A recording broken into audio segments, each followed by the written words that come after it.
নমস্কার বন্ধুরা, সোমার দিনলিপির আরেকটি নতুন ব্লগে আপনাদের সকলকে আমি স্বাগত জানাই। আজ আমি আমার প্রিয় কয়েকজনের সাথে আপনাদের আলাপ করাবো। এরা কেউই মানুষ নয় বা প্রাণী নয়, এরা হচ্ছে এইসব গাছপালা। এটি হচ্ছে আমাদের বাড়ির বাগান। এখানে অল্প সংখ্যক গাছই রয়েছে যদিও, তবু এটি আমার খুব প্রিয় একটি জায়গা। সামনেই রয়েছে এই খুব মিষ্টি হালকা একটা পিঙ্ক কালারের জবা গাছ। এটি আমার হাতে লাগানো।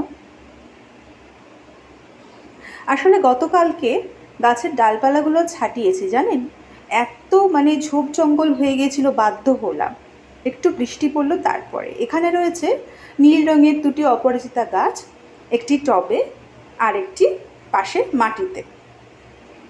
এখানটা পুরোটাই আগে মাটি ছিল, পরে সিমেন্ট দিয়ে বাঁধিয়ে নিতে হয়েছে, আগাছা হয়ে যাচ্ছিল সেই কারণে। এটি হচ্ছে আমাদের পেয়ারা গাছ। পেয়ারা গাছে প্রচুর ডালপালা হয়ে গেছিলো, আশেপাশের বাড়ির একটু অসুবিধা হচ্ছিল, সেটা বুঝেই আমি কাটিয়ে দিলাম। এটি হচ্ছে লাল জবা গাছ, আমার হাতে লাগানো। এটি তো প্রচুর ডালপালা হয়ে গেছিলো। আসলে আমাদের পিছনের দিকে যে ঘরটি আছে সেটি একেবারে অন্ধকার হয়ে যাচ্ছিল, সেই কারণে কাটাতে বাধ্য হলাম। আর একটু বৃষ্টি না পড়লে গাছের ডালপালা কাটানো যায় বলুন? ওদেরও তো কষ্ট হয়।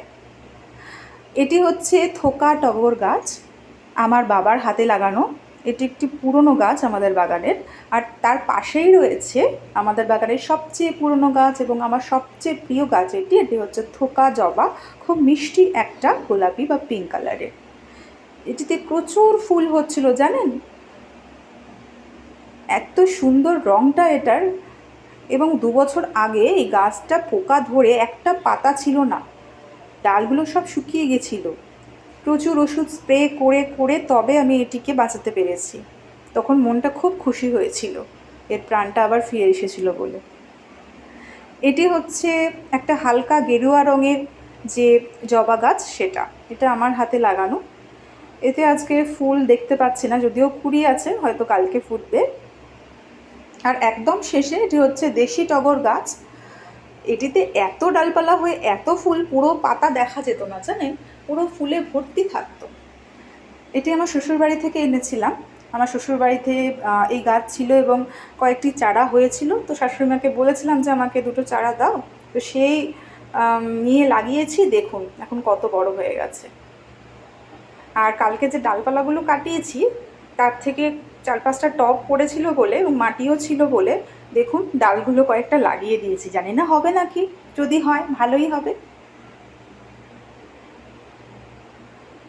আর এখানে হচ্ছে আমাদের বাগানের নতুন সংযোজন, নতুন অতিথি। এটি হচ্ছে একটা খুব হালকা রঙের যে করবি গাছ হয় সেটি, মিষ্টি রঙ একটা ফুলটার হয়। জানি না বাঁচবে নাকি, পিছনের বাড়ির বৌদি ডাল কাটিয়েছে, তার থেকে একটা ডাল নিয়েছি। আর ওই বৌদি দিয়েছে এই কাঞ্চন ফুলের গাছটি, এটিও নাকি হালকা পিঙ্ক রঙের। যদি বড় হয় তাহলে অবশ্যই আপনাদের সঙ্গে শেয়ার করে নেব।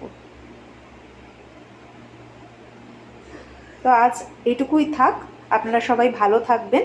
যদি ভিডিওটা ভালো লেগে থাকে একটু লাইক কমেন্ট করে দেবেন, শেয়ার করে দেবেন, আর পারলে আমার চ্যানেলটি অবশ্যই সাবস্ক্রাইব করবেন। Thank you for watching. ভালো থাকবেন।